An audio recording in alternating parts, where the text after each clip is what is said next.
오늘 요절 말씀은 창세기 2장 12절 13절의 말씀입니다. 죄송합니다. 11절 12절입니다. 제가 봉독해 드리겠습니다. 첫째의 이름은 비손이라 검이 있는 하일라 온 땅을 불렀으며 그 땅의 검은 순검이요 그곳에는 베들리움과 고마노도 있으며. 성경은 종종 하나님께서 집을 짓는 자다 이렇게 표현을 합니다. 하나님께서는 모세와 솔로몬을 통해서 성막과 성전을 만들게 하셨고 또 그 집을 나의 거할 나의 집이다 이렇게 명하셨습니다. 특별히 욥기 38장 4절에서 7절의 말씀을 보시면 이 세상을 창조하신 것을 하나님께서는 집을 짓는 것과 연결해서 말씀하십니다. 욥기 38장 4절에서 7절 우리 같이 한번 읽어볼까요? 같이 한번 읽어봅시다. 욥기 38장 4절에서 7절입니다. 같이 읽겠습니다. 내가 땅에 기초를 놓을 때에 내가 어디 있었느냐? 네가 깨달아 알았거든 말할지니라. 누가 그것에 도랑법을 정하였는지 누가 그 줄을 거기에 끼웠는지 네가 아느냐? 그것의 주추는 무엇 위에 세웠으며 그 모퉁이 돌을 누가 놓았느냐? 그때의 새벽별들이 기뻐 노래하며 하나님의 아들들이 다 기뻐 소리를 질렀느니라. 이 본문을 보면 하나님께서 욥에게 천지를 창조하신 이가 누구냐라고 질문하는 장면인데, 그때 내가 세상을 창조했는데 그걸 세상을 창조하신 자가 누구냐 이렇게 질문하시지 않고 그 질문을 보시면 그 집을 짓는 순서와 똑같이 질문을 하고 있는 것을 볼 수 있습니다. 하나님께서 기초를 놓으시고 도량 곧 그 집에 쓸 자리를 청량하시고 또 준성으로 그 집에 쓸 자리를 정하시고 또 주춧돌을 세우시고 모퉁이 돌을 갖다 놨다 그렇게 말씀하십니다. 이렇게 하나님께서는 당신의 그 천지 창조 사역을 집을 짓는 것으로 비유를 하시는 것입니다. 오늘 본문에 속한 창세기 2장은 바로 그 하나님의 창조 사역을 기록한 말씀입니다. 특별히 함께 읽었던 이 말씀은 하나님께서 하나님의 집인 에덴 동산의 주변을 어떻게 꾸몄는지를 우리에게 묘사해 주고 있습니다. 저는 오늘 함께 읽었던 2절 11절 12절에 하일라 땅에 있는 보석들에 대해서 살피면서 하나님께서 당신의 집 곧 교회를 어떻게 세워가시는지를 함께 살펴보고자 합니다. 오늘 설교의 주제는 하나님께서는 말씀과 성례와 기도라는 보석돌들을 통해서 당신의 교회를 굳게 세워가신다. 하나님께서는 말씀과 성례와 기도라는 보석돌들을 통해 당신의 교회를 굳게 세워가십니다. 우리는 먼저 하나님께서 순검으로 당신의 그 동산을 에덴 동산을 당신의 교회를 또 감싸고 있는 모습을 보게 되십니다. 함께 읽은 이 창세기 본문 중에 11절 12절은 에덴 동산을 건너로 갈라진 네 강 중에 비손강이 하일라 땅을 두루 지나고 있다라는 사실을 이야기합니다. 근데 거기에 보면 보석들에 대해서 또한 말하고 있습니다. 사실 오늘 이 하일라 땅이 어딘지는 정확하게 알 수 없습니다. 그러나 성경을 보면 이 하일라 땅이 어디였을까라는 것을 짐작할 수 있습니다. 창세기 25장 18절의 말씀을 보면 이스마엘 사람들이 살고 있는 가나안의 동방을 하일라 땅이라고 부르고 있습니다. 또 사무엘상 15장 7절의 말씀에 보면 사울이 하일라 땅에서 애굽 앞 술 광야까지 아말렉을 쳤다라고 기록하는 것을 볼 때에 이 하일라 땅은 가나안 동쪽에서부터 남쪽까지 길게 이어진 그 아라비아 반도 지역을 말하는 것으로 보여집니다. 그런데 이 하일라 땅에는 그것도 순금이 있습니다. 또한 베들리움과 호마노라는 보석도 거기에 있다고 이야기합니다. 그런데 에스겔 28장 13절의 말씀을 보면 에덴 동산에 대해서 말하고 있는데 더 많은 보석들이 있었음을 우리에게 이야기합니다. 곧 에스겔 28장 13절을 보면 옛적에 하나님의 동산에 에덴이 있어서 각종 보석 곧 홍보석과 황보석과 금광석과 항옥과 홍마노와 창옥과 청보석과 남보석과 홍옥과 황금으로 단장하였으며 라고 합니다. 에덴 동산 주변에 더 많은 보석들 곧 순금과 베들리움과 호마노 외에도 많은 보석들이 있었음을 우리에게 증거하는 것입니다. 그러면 여러분, 성령님께서는 왜 이 하일라 땅에 있는 흩어져 있는 이 보석들에 대해서 우리에게 말씀을 해주시는 것일까요? 여러분들은 이미 에덴 동산이 하나님께서 당신의 형상을 따라 지으신 사람과 교제를 나누시기 위한 집이라는 사실을 알고 있습니다. 하나님께서 처음 세우신 교회를, 이 에덴 동산을 하나님의 집, 하나님께서 그 택하신 백성들과 만나시는 하나님의 교회라는 사실을 말씀하고 있습니다. 그런데 하나님께서는 이 당신의 집인 에덴 동산 주변에 아름다운 보석들을 이렇게 둘러 놓고 계십니다. 그리고 그것을 통해서 하나님의 집인 교회가 얼마나 영화로운지, 또 존귀하게 아름답게 꾸며져 있는지를 우리에게 보여주고 계시는 것입니다.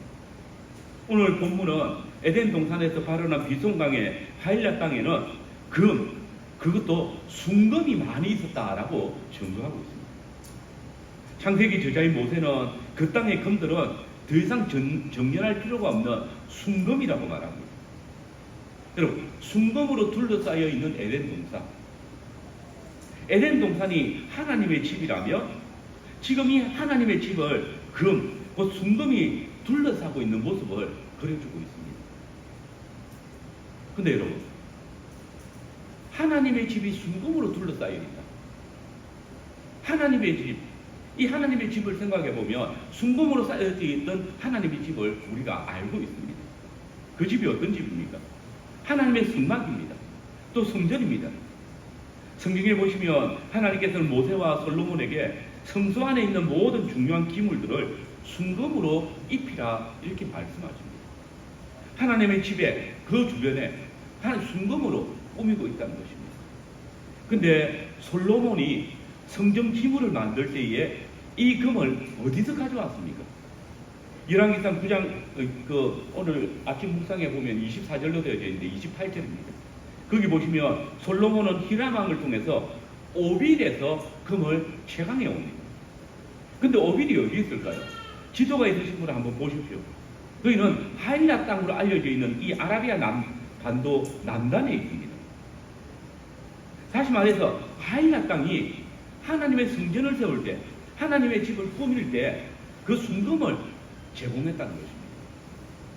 마치 하일라 땅의 순금들이 에덴 동산을 둘러싸고 꾸며주는 것처럼 지금 그 하일라 땅에서 올라온 순금이 하나님의 집 성전을 꾸미고 있는 것입니다. 여러분, 하나님께서는 당신의 거하시는 처소를 꾸미실 때에 그냥 단순하고 또 평범한 돌멩이로 꾸미시지 않았습니다. 첫 성전인 에덴 동산을 하일라의 순금으로 또 보석으로 꾸미셨듯이 성막을 만드실 때에 또 성전을 지으실 때에도 이 하일라의 순금들을 통해서 지으시고 계시는 것입니다. 그런데 하나님께서 오늘 이 새언약의 시대에도 당신의 거하시는 집, 곧 당신의 성전으로 삼으신 교회를 꾸미실 때에 이 금과 은 같은 귀하고 아름다운 보석으로 꾸미신다는 사실을 우리가 생각해야 합니다. 그러면 오늘 교회를 아름답게 꾸미는 이 보석은 무엇입니까? 바로 하나님의 말씀입니다. 여러분, 성경에서 하나님의 말씀을 종종 금이나 은, 그런 보석으로 비유한다는 사실을 잘 알고 있습니다. 하나님께서는 모세에게 하나님의 율법적인 십계명을 넣는 언약궤를 만들라고 하실 때에 이 언약궤는 순금으로 둘러싸여 있도록 만들어졌습니다. 또 욥기 28장 18절 이하의 말씀을 보시면 욥은 하나님의 말씀은 부수의 항옥이나 순금으로도 그 값을 청량할 수 없다라고 말씀하고 있습니다.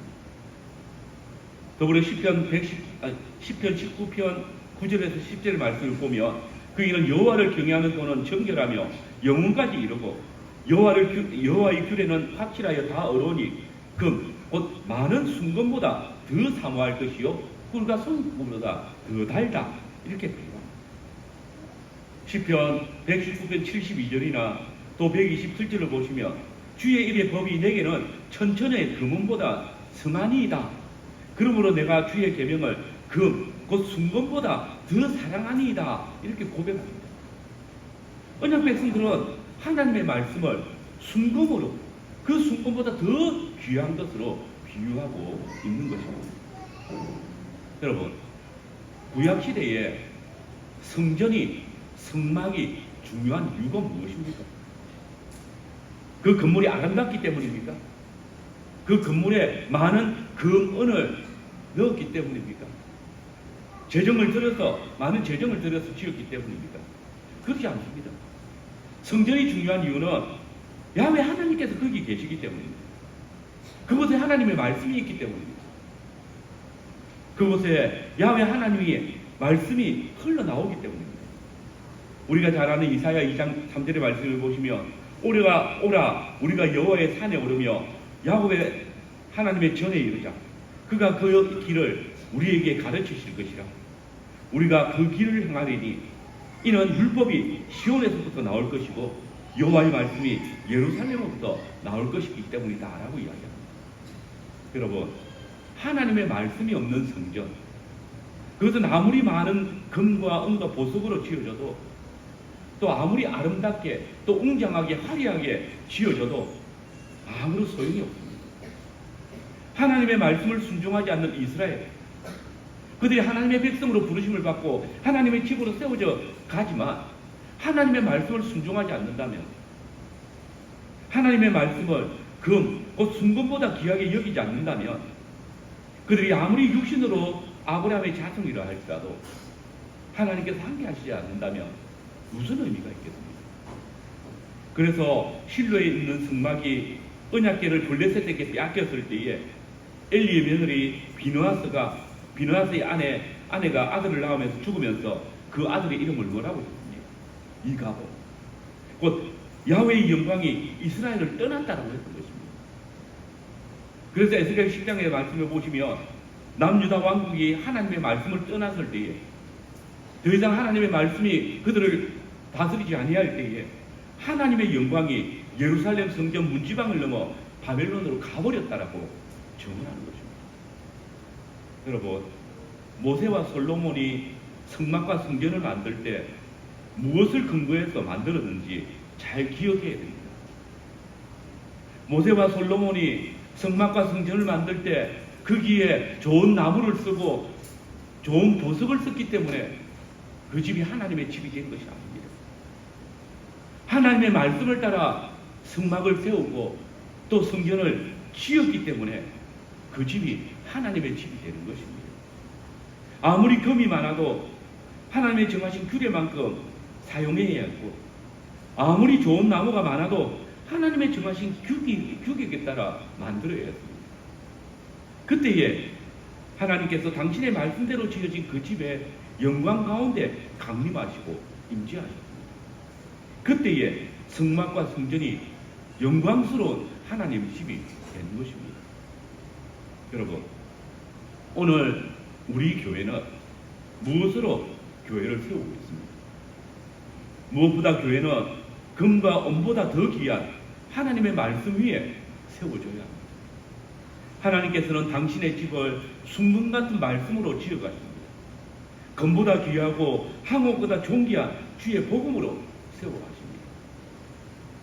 오늘 지역적으로 멀리 떨어져서 서로 다른 공간에서 예배하는 두 교회가 한 하나님의 집으로 하나님의 거하시는 처소로 지어져 가고 있음을 노래하는 이유가 무엇입니까? 이 집의 기초가 되고 또 둘러싸고 있는 보석이 바로 순금보다 귀한 하나님의 말씀이기 때문입니다. 두 교회가 가진 보석이 생명보다 귀한 복음의 말씀이기 때문입니다. 여러분, 하나님께서 처음 교회를 에덴 동산 바깥 할라 땅의 보석으로 당신의 집을 꾸미셨듯이 지금까지 하나님의 집 밖에 있었던 저와 여러분들을 순금보다 더 귀한 우리 주 예수 그리스도의 복음의 말씀을 통해서 불러주시고, 우리가 그리스도의 의로 옷 입었을 때에 귀하고 존귀한 영광스러운 금과 은과 보석이 되게 하셔서 당신의 집을 지어가게 하셨습니다. 저와 여러분들을 하나님의 집을 짓는 보석 돌들로 삼아주셨습니다. 모퉁이 돌이신 우리 주 예수 그리스도께서 우리로 당신과 함께 그 집을 지어가도록 연결시켜가도록 역사하신 것입니다. 여러분, 하나님께 원수된 저와 여러분들을 천하보다 귀한 생명의 말씀으로 구원하셔서 하나님께서 베푸신 가장 큰 은혜가 무엇입니까?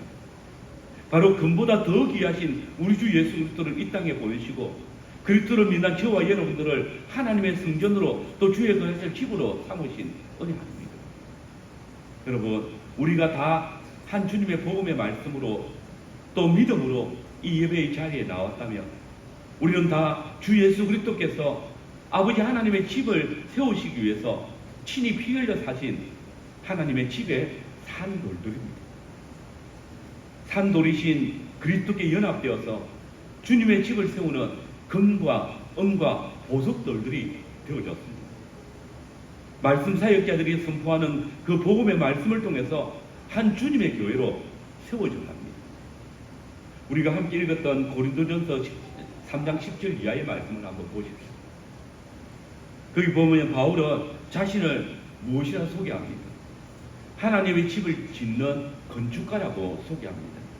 그리고는 자기가 똑같은 터 위에 다른 건축자들도 집을 짓는데 그 건축가들이 사용하는 재료들을 소개합니다. 그 재료가 뭡니까? 어떤 사람은 금과 은과 보석으로 집을 짓고 또 어떤 이들은 나무와 풀과 짚으로 집을 짓습니다. 여기 바울이 닦았던 터 위에 집을 짓는 건축가들은 누굽니까? 바울처럼 말씀으로 하나님의 집을 짓는 건축자들입니다. 본문에는 바울 또 아볼로, 게바 같은 사도적 직분을 가진 자들입니다. 이들 교회 직분자들이 집을 지을 때에 사도 바울이 닦았던 터 위에 11절 말씀에 예수 그리스도라는 그 터 위에 집을 짓습니다. 근데 보시면 어떤 사람은 영원히 그 가치가 변하지 않고 또 불로 시험하면 더욱 연단되어지는 금이나 은이나 보석 같은 하나님의 말씀으로 교회를 세우는데 어떤 이는 바람이 불면 날아가고 창수가 나면 씻겨 내려가요. 불로 시험하면 다 없어질 인간의 생각이나 사람의 말로 집을 지었다고 합니다. 여러분, 여기 금과 은과 보석은 이미 말씀드렸지만은 이 나무와 풀과 짚을 가지고 있는 의미가 뭡니까? 성경은 자주 이 하나님의 말씀과 대비해 가지고 풀과 꽃, 나무로 비유하는 것이 있습니다. 그게 뭘까요? 바로 인생입니다. 가령 이사야 선지자는 풀은 마르고 꽃은 시드나 우리 하나님의 말씀은 영원하다라고 노래했습니다. 시편 시인은 인생은 그날이 풀과 같으며 그 영화가 들의 꽃과 같다라고 노래하면서 하나님의 언약은 영원에서 영원에 이른다라고 찬송했습니다. 이를 사도 베드로는 모든 육체는 풀과 같으며 그 모든 영광의 풀의 꽃과 같으니 풀은 마르고 꽃은 떨어지되 오직 주의 말씀은 세세토록 있도다라고 찬송했습니다. 이제 이 말씀을 기억하면서 다시 한번 고린도전서 3장의 말씀을 보십시오. 하나님께서 말씀 사역자를 건축가로 삼아서 당신의 집을 세울 때에 예수 그리스도란 터 위에 그 집을 세울 때에 각각 어떻게 그 위에 세울까 조심하라 라고 하면서 왜 조심해야 되는지를 밝히고 있습니다.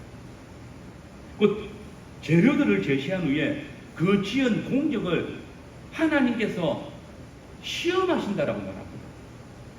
근데 어떻게 시험합니까? 13절 하반절을 보십시오. 그 날이 공적을 밝히리니 이는 불로 나타내고 그 불이 각 사람의 공적이 어떠한 것을 시험한다라고 하십니다. 불로 그 지은 집의 공적을 밝히는데 시험하는데 그러면 결과가 어떻게 되겠습니까? 우리는 그 결과가 너무나 뻔하다는 사실을 알고 있습니다. 은이나 금이나 보석 같은 말씀으로 지은 집, 나무나 풀이나 짚으로 지은 집, 그 결과가 무엇일까요?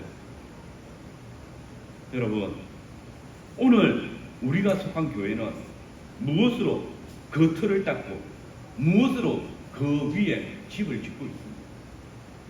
만약 여러분의 신앙이 풀과 짚과 나무같이 불시험에 휘 타버릴 그런 신앙으로 세워져 간다면 그날의 하나님의 불시험 앞에서 그 교회는 하나님의 영광을 누리지 못할 것입니다. 그러나 두 교회 강단에서 오직 금과 은과 보석 같은 하나님의 말씀이 선포되어져서 불에 탈수록 더 가치가 빛나는 하나님의 집으로 세워져 간다면 주의 영광의 날에 주께서 그 공격을 드러내시는 날에 더 빛나는 보석으로 더 연단되어진 보석으로 하나님 앞에 설 것입니다. 은과 금과 보석 같은 하나님의 말씀으로 아름답게 지어져 가는, 그래서 그날에 교회가 누릴 영광을 기억하며 우리가 더 놀라운 하나님의 말씀의 그 깊이를 깨닫고 또 하나님의 영광으로 가득 찬 새 예루살렘 성과 같은 그 집으로 지어져 가야 하겠습니다. 두 번째로 베들레헴 보석으로 둘러싸여 있는 교회를 우리는 보게 됩니다. 두 번째 언급되어진 이 베들레헴 보석은 사실 오늘날 어떤 보석인지 잘 알려져 있지 않습니다. 근데 모세가 이 창세기를 쓸 당시에, 기록을 할 당시에 출애굽 당시죠. 그때 이스라엘 백성들은 이 베들레헴 보석이 어떤 보석인지 너무나 잘 알고 있습니다. 왜냐하면 모세가 이 베들레헴 보석을 이야기하고 있기 때문입니다. 모세는 만나를 소개할 때에 그 만나의 모양이 베들레헴 보석 같다라고 했습니다. 민수기 11장 7절의 말씀을 보면 만나는 가시와 같고 모양은 진주와 같은 것이다 라고 했습니다. 이 가시는 우리 동남아의 음식 먹을 때 그 고수 있죠. 고수시라고 말합니다. 그 모양이 어떻게 생겼는지 한번 찾아보시길 바라고, 그리고 그 모양이 진주와 같다라고 했습니다. 근데 우리 성경에 진주라고 번역된 이 단어가 원어로 보면 베들레헴입니다. 즉 하늘에서 내려온 떡인 만나의 모양이 베들레헴 같다라는 겁니다. 근데 출애굽기 16장 31절에 보면 만나가 흰색이었다라고 또 말합니다. 이 베들레헴 보석은 그 빛이 진주와 같은 흰 보석이었다라는 거죠. 베들레헴이 하얀 보석 같다라고 보여주겠죠. 근데 여러분, 이걸 우리 머리에 한번 그려봅시다. 지금 출애굽한 이스라엘 백성들이 어디에서 이 만나를 먹고 있습니까? 광야입니다. 근데 이 광야는 우리가 앞에서 살폈던 것처럼 창세기 2장에서 비송강이 두루 돌아 흘렀던 한라 땅입니다. 다시 말해서 이스라엘은 천지창조 때 베들레헴 보석이 가득했던 이 한라 땅에서 지금 이 베들레헴 보석의 모습을 갖추고 있는, 그 색을 띠고 있는 만나를 먹고 있는 것입니다. 그렇기 때문에 이스라엘 백성들은 광야에서 이 베들레헴 같은 만나를 먹을 때에 베들레헴으로 둘러싸여 있는 그 하나님의 동산을 생각해야 하겠습니다. 그들은 에덴 동산의 아담과 하와가 동산의 모든 나무의 실과를 임의로 먹을 수 있었던 그 풍성했던 때처럼 지금 이 옛 하일라 땅에서 만나, 곧 하나님께서 아침마다 내려주시는 그 풍성한 만나를 맛보고 풍성한 베들레헴 같은 그 양식을 제공받고 있는 것입니다. 여러분 보십시오. 태초의 하일라 땅은 하나님의 동산이 에덴 동산을 흰빛 감도는 만나 같은 베들레헴으로 두르고 있었습니다. 그리고 지금 하일라 땅 광야에는 하나님의 동산 같은 성막이 있습니다. 그리고 그 성막을 중심으로 매일 아침 하얀 이슬처럼 풍성하게 공급되어지는 베들레헴 같은 만나가 있습니다. 지금 하나님께서는 그 옛날 베들레헴이 가득했던 하일라 땅에서 이 베들레헴 같은 만나를 공급하심으로써 바로 하나님께서 함께 계시는 그곳에 우리가 무엇을 먹을까, 무엇을 마실까, 무엇을 입을까 아무 염려하지 말라고 말씀하고 계시는 것입니다. 그런데 여러분, 이때에 이 광야의 백성들은 어땠습니까? 이 베들레헴 땅에 베들레헴 같은 만나가 매일 아침 풍성하게 성막을 중심으로 둘러싸여 있는 것을 보면서도 끊임없이 불평하고 원망하고 하나님을 시험했었습니다. 그 베들레헴 같은 만나를 맛이 없다고 지겹다라고 원망했습니다. 베들레헴 땅에서 이 베들레헴 같은 만나를 보면서도 사람이 떡으로만 사는 것이 아니라 하나님의 입에서 나오는 말씀으로 살 것이라는 그 하나님의 약속의 말씀을 기억도 못하고 있습니다. 여러분, 하나님께서는 순금 같은 하나님의 말씀을 주실 때에 반드시 이 약속에 대한 표를 주십니다. 약속의 땅으로 반드시 들어갈 것이라는 약속을 주실 뿐만 아니라 눈에 보이는 증거, 곧 홍해를 건너게 하시고 쓴 물을 단물로 바꾸시고 광야의 만나와 메추라기를 주셔서 먹이심으로써 내가 반드시 너희를 내가 약속한 땅으로 인도할 것이라고 눈에 보이는 증거들을 주셨습니다. 우리는 그 눈에 보이는 증거, 말씀의 표들을 성례라고 합니다. 그런데 이 성례는 반드시 하나님의 말씀을 따라 주어지는 것입니다. 여러분, 광야에서 베들레헴 같은 만나가 중요한 것입니까? 아니면 그 만나를 주시는 하나님의 말씀이 중요한 것입니까? 하나님의 백성들의 생명이 어디에 있습니까? 만나에 있습니까? 아니면 하나님 입에서 나오는 말씀에 있습니까? 분명 하나님께서 이스라엘 백성들을 위해서 주시는 만나이지만 만나만으로는 아무런 효력이 없습니다. 그래서 주님은 이렇게 말씀하시는 것입니다. 사람이 떡으로만 사는 것이 아니라 하나님의 입에서 나오는 말씀으로 사는 것입니다. 여러분, 하나님께서는 오늘 교회에도 이 베들레헴 같은 보석을 보여주십니다. 여러분이 순금 같은 하나님의 말씀을 믿음으로 구원을 받았다면 그 믿음에 대한 표와 인을 교회에게 주셨습니다. 오늘 신약교회에게 주신 이 베들레헴 보석, 곧 두 가지 보석은 무엇입니까? 바로 성례, 세례와 성찬입니다. 하나님께서는 바로 이 두 성례, 곧 세례와 성찬을 통해서 하나님의 약속의 풍성함을 우리의 눈으로 보게 하십니다. 여러분, 광야의 이스라엘 백성들이 하나님의 약속의 말씀을 믿고 출애굽하였을 때에 그들은 하나님께서 주시는 만나와 메추라기와 그리고 하나님께서 반석에서 솟아나게 하는 물을 보면서 하나님의 구원을 경험했습니다. 여러분은 예수님을 믿음으로 고백할 때에 아주 신비한 경험을 했을 것입니다. 지금까지 믿어지지 않았던 사실이 믿어지기 시작했고 지금까지 진리라고 여겼던 것들이 가치 없는 것으로 여겨지는 그런 경험들 말입니다. 학교에서 십수년간 이 세상은 진화되었다고 들어왔는데 그렇게 믿어왔는데 예수님을 구주로 영접하는 순간에 이 진화론이 거짓말이라는 사실이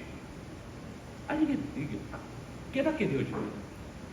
지금까지 도무지 믿을 수 없었던 하나님의 창조가 진리라고 고백하게 되어집니다. 이건 누가 가르쳐 주어서 되는 것이 아닙니다. 하나님께서 우리를 하나님의 말씀으로 불러주실 때 우리가 그 하나님의 말씀을 믿는 믿음을 선물로 받았을 때 이 놀라운 사실이 깨달아지는 겁니다. 그런데 그 믿음으로 깨달아진 그 하나님의 말씀을 우리가 가졌지만 우리의 믿음은 자주 연약하여서 흔들릴 때가 있습니다.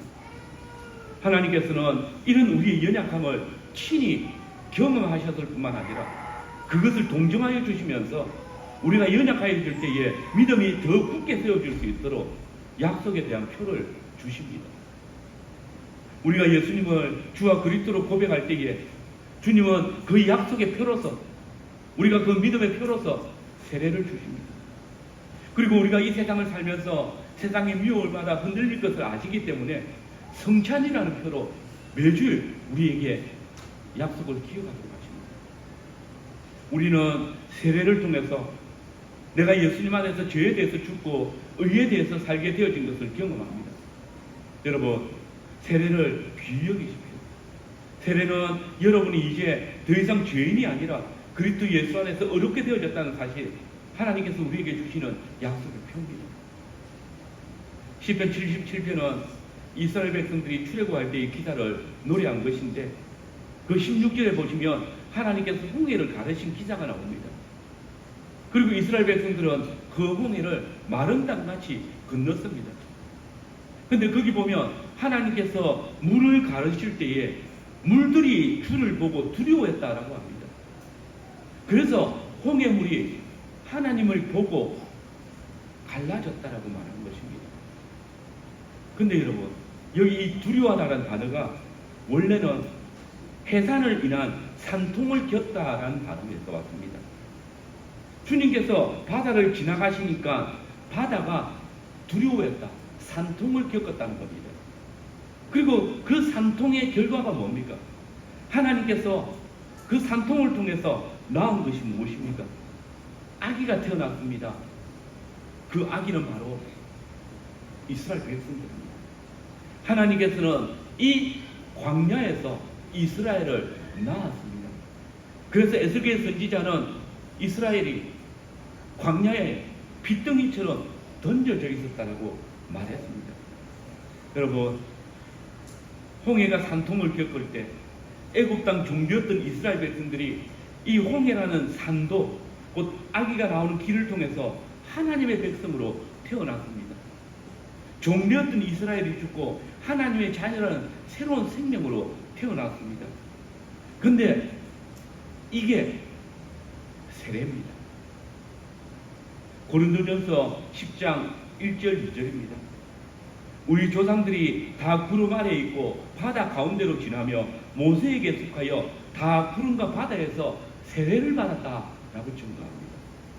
여러분이 세례를 받았다는 것은 죄의 종되었던 여러분이 우리 주 예수 그리스도의 십자가의 공로를 통해서 죄에 대해서는 죽고 의에 대해서 다시 산자가 되었다, 하나님의 자녀가 되었다는 표현인 것입니다. 그러므로 이제 우리는 더 이상 죄의 자녀가 아니라 의의 자녀로, 하나님의 자녀로 태어났습니다. 하나님의 자녀로 살아갈 책임이 있는 것입니다. 또한 하나님께서는 세례를 받은 자들에게 더욱 확실한 표를 주십니다. 그것이 무엇입니까? 성찬입니다. 홍해를 건너서 새롭게 태어난 이스라엘 백성들, 세례를 받은 자들이 광야에서 만나를 먹었듯이 세례를 받은 자들에게 하나님께서는 성찬상을 베풀어서 그 믿음이 더욱 견고하게 하십니다. 여러분, 성찬상은 오직 하나님의 약속을 믿음으로 홍해를 걷는 자들이 받습니다. 죄에 대해서 죽고 의에 대해서 다시 태어난 자들만이 받습니다. 새 생명의 부활을 경험한 자들이 받는 것입니다. 그러므로 이 성찬상은 우리의 연약한 믿음을 더욱 굳게 하는 약속의 표입니다. 교회가 성찬을 행할 때에 그 성찬상에 놓여져 있는 베들리엄 보석 같은 만나를 보십시오. 생명의 뜻과 생명의 잔을 보시기 바랍니다. 그리고 여러분의 믿음을 점검하십시오. 성찬상은 오직 하나님의 약속을 믿음으로 받는 자들에게 열려져 있습니다. 여러분, 하나님께서 에덴 동산 주변에 하일라 땅에 가득한 베들리엄 보석을 오늘 교회 위에 풍성하게 부어주셨습니다. 금보다 귀한 하나님의 말씀이 선포되어질 때마다 주님은 이 약속을 믿는 자들에게 베들리엄 보석 같은 만나를 주십니다. 성찬을 베풀어 주십니다. 여러분, 매주일 예배를 통해서 선포되어지는 금보다 귀한 주의 약속의 말씀을 믿음으로 청정하고 살아가시기 바랍니다. 그때 하나님께서는 우리를 죄에 대해서 죽고 의에 대하여 날마다 활기차게 살아가게 역사하실 것입니다.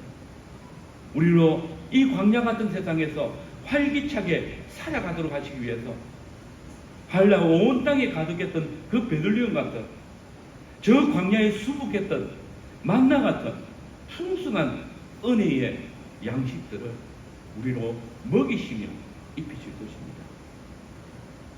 마지막으로 호마노 보석으로 둘러싸여 있는 교회를 봅니다. 창세기 2장의 호마노 보석도 일반적으로 알려져 있지는 않습니다. 그러나 이 호마노 보석 역시 광야의 이스라엘 백성들에게는 아주 친근한 보석이었습니다. 왜냐하면 이 호마노 보석 역시 창세 때의 하일라 호마노가 하나님의 집 에덴 동산을 꾸몄던 것처럼 광야와 또 약속의 땅에서도 하나님의 집을 꾸미고 있었기 때문입니다. 이 호마노 보석은 하나님의 성막의 중심에 있었습니다. 출애굽기 28장에 보면 하나님께서 대제사장의 의복을 만들도록 명하시면서 이 호마노 보석을 대제사장의 흉패에 12보석 가운데 네 번째 줄 중앙에 있는 보석으로 붙이라고 명하십니다. 그뿐 아니라 대제사장의 에봇을 만들 때에 그 에봇 어깨 위에 12지파의 이름들이 기록되어진 2개의 호마노를 지니도록 하라고 했습니다. 그러면서 출애굽기 28장 12절의 말씀을 보시면 이 보석을 별명을 주십니다. 그 별명이 뭡니까? 기념 보석입니다. 이스라엘 백성들의 이름을 메어서 기념이 되게 한다는 것입니다. 그런데 이 호마노 보석이 지금 새 하나님의 동산이 성막 주변에 깔려져 있습니다. 마치 대제사장의 대속제일에 하나님의 성소에 들어가는 날을 제외하고는 매일 대제사장이 에봇의 어깨에 호마노 보석을 걸고 하나님과 교제를 나누듯이 에덴의 할례의 땅은 마치 하나님과의 언약의 교제를 위해서 준비된 것처럼 에덴 동산 주변에서 그 동산을 장식하고 있는 것입니다. 여러분, 이스라엘 백성들에게 있어서 대제사장은 누굽니까? 그는 온 이스라엘 안에서, 아니 당대의 천하에 유일하게 하나님의 형상을 회복한 사람의 상징입니다. 오직 그만이 정결 의식을 행한 후에 야훼 하나님께 나아갈 수 있습니다.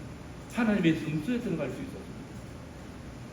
여러분, 우리 머릿속에 에봇을 걸치고 그리고 호마노 보석을 어깨에 걸고 대제사장이 매일 2차례씩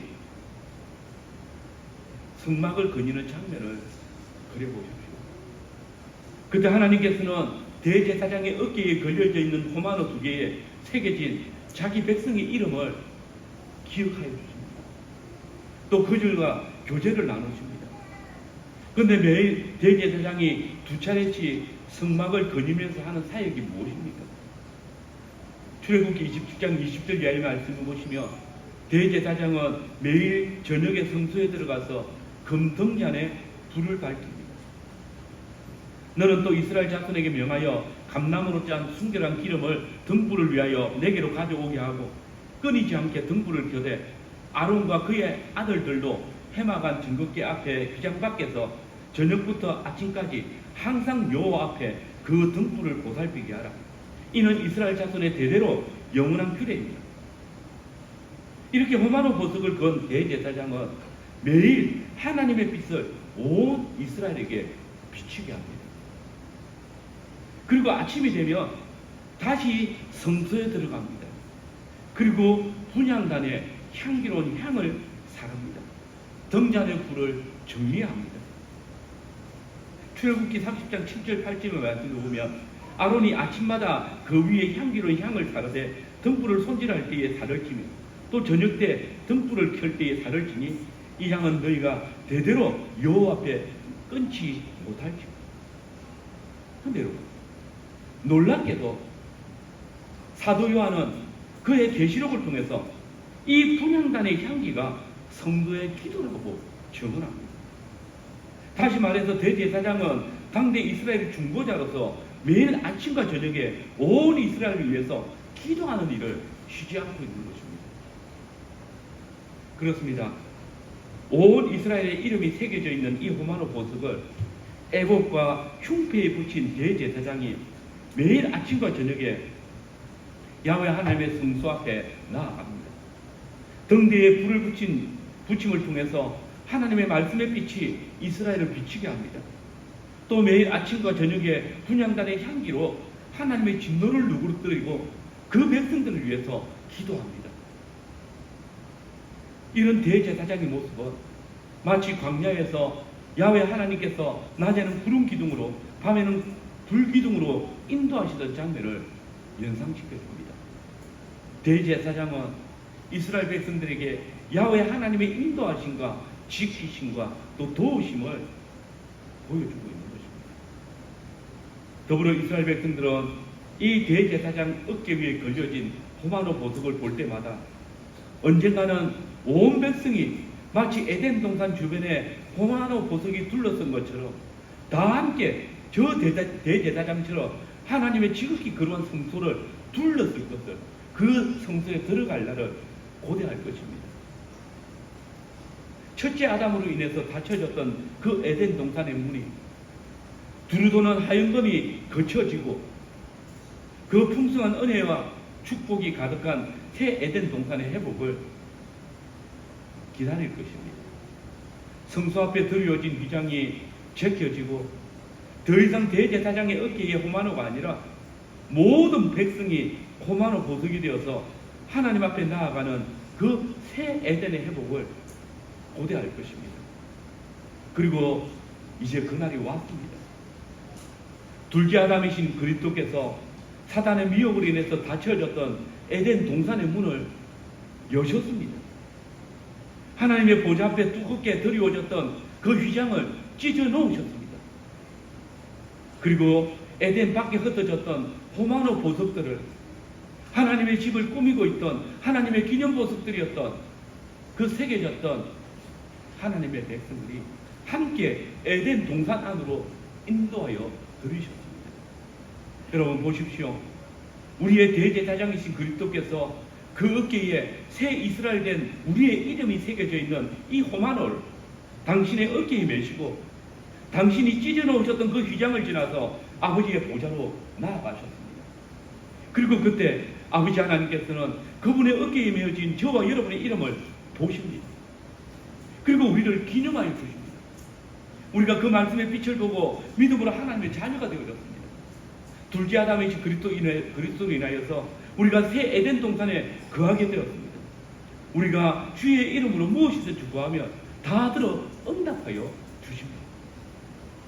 여러분, 우리 주 예수 그리스도는 우리의 유일한 호마노 보석입니다.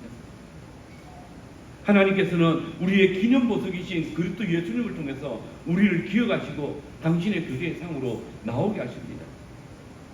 또한 우리 주 예수 그리스도의 어깨 위에 걸려진 호마노 보석은 우리의 기도입니다.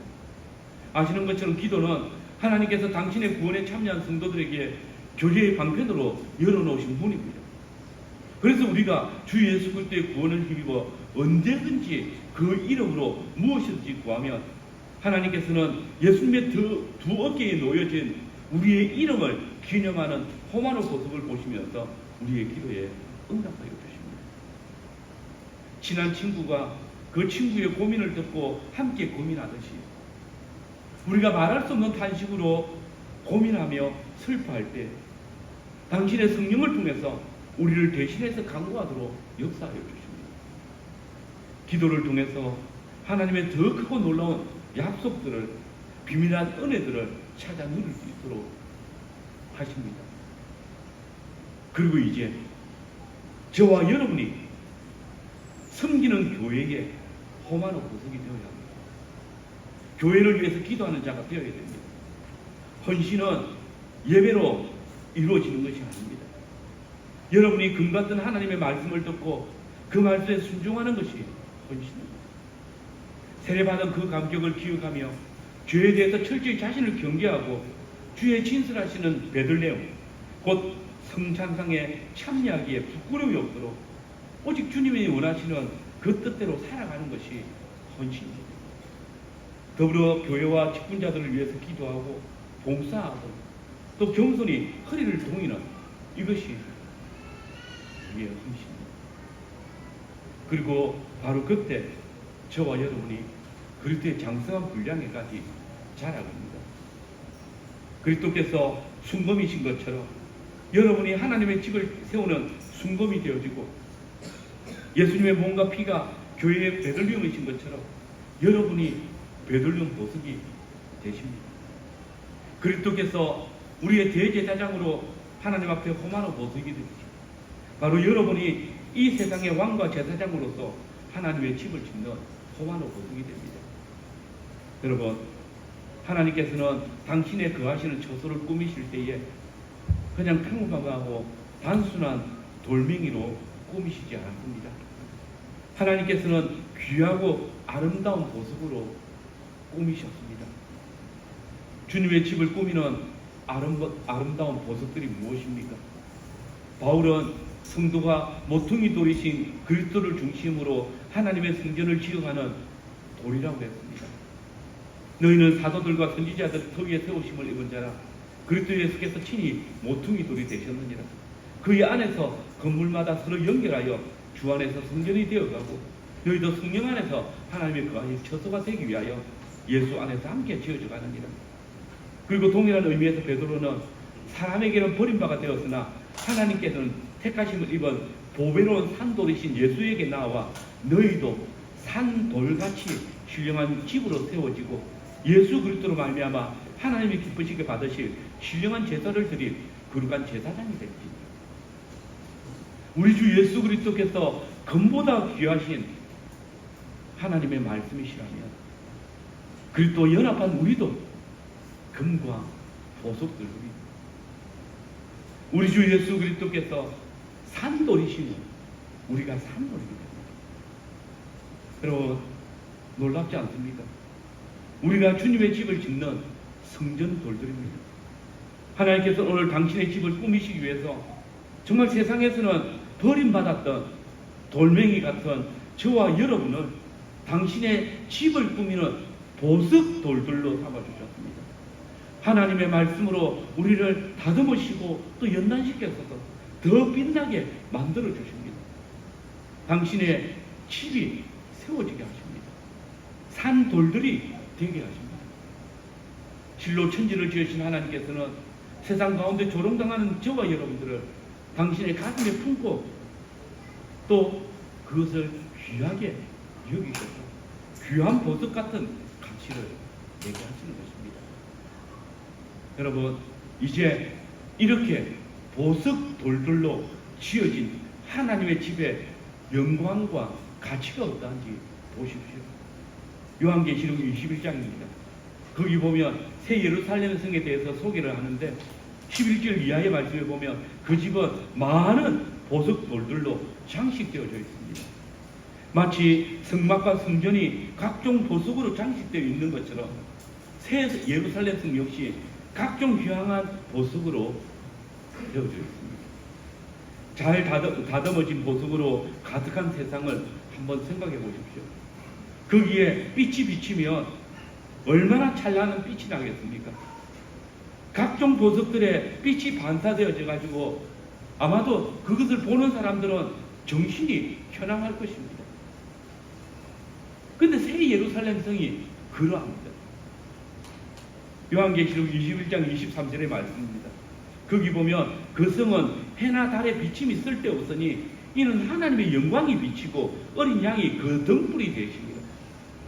그리고 22장 5절에 보면 다시 밤이 없겠고 등불과 햇빛이 쓸데없으니 이는 주 하나님이 그들에게 비치심이라. 이 말씀을 그림처럼 한번 그려보십시오.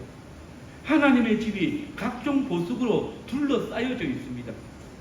그 찬란한 보석으로 가득한 새 예루살렘 성이 하나님의 영광과 우리 주 예수 그리스도의 등불로 비치는 것 같습니다. 정말 그 집이 오색 찬란한 영광의 빛을 비치지 않겠습니까?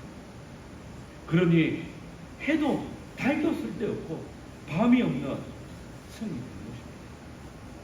여러분, 바울은 말씀 사역자들이 주의 집을 지을 때에 금이나 은이나 보석이나 나무나 풀이나 짚으로 예수 그리스도란 터 위에 집을 세운다라고 하면서 하나님께서 그 날을 통해서 공적을 나타내실 것이라 말합니다. 불로 시험하실 때 불타지 않는 집이 있다고 말씀하십니다. 불타지 않는 집. 무엇으로 지어졌다? 금이나 은이나 보석이나 나무나 풀이나 짚으로 지었을 때에 불타지 않는 집이 있습니다. 곧 금과 은과 보석으로 지어진, 하나님의 말씀으로 지어진 집, 성금보다 더 귀한 예수 그리스도의 복음으로 지어진 집이 그러하다고 하십니다. 여러분, 우리가 하나님의 집을 꾸미는 아름다운 귀한 성전 돌들입니다. 우리가 그렇게 보석돌들로 지어진 하나님의 집입니다. 주님의 몸된 교회입니다. 보잘것없던 돌들인 우리가 주님의 구속함을 받고 부르심을 받았다. 주님과 함께 하나님의 성전으로 지어져가 보석돌들이 되었습니다. 주님의 말씀이 선포되어지고 성례를 거룩하게 지키며 기도에 힘쓰는 우리의 예배를 통해서 이 성전 돌들이 저와 여러분들이 점점 더 연단되어지고 자라서 주께서 불로 시험하실 때에 불타지 않을 뿐만 아니라 더 찬란하게 하나님의 영광을 비치는 금과 베들리엄과 호마노와 각종 보석에 가득한 든든한 교회들로 세워져 가기를 간절히 바랍니다. 아멘.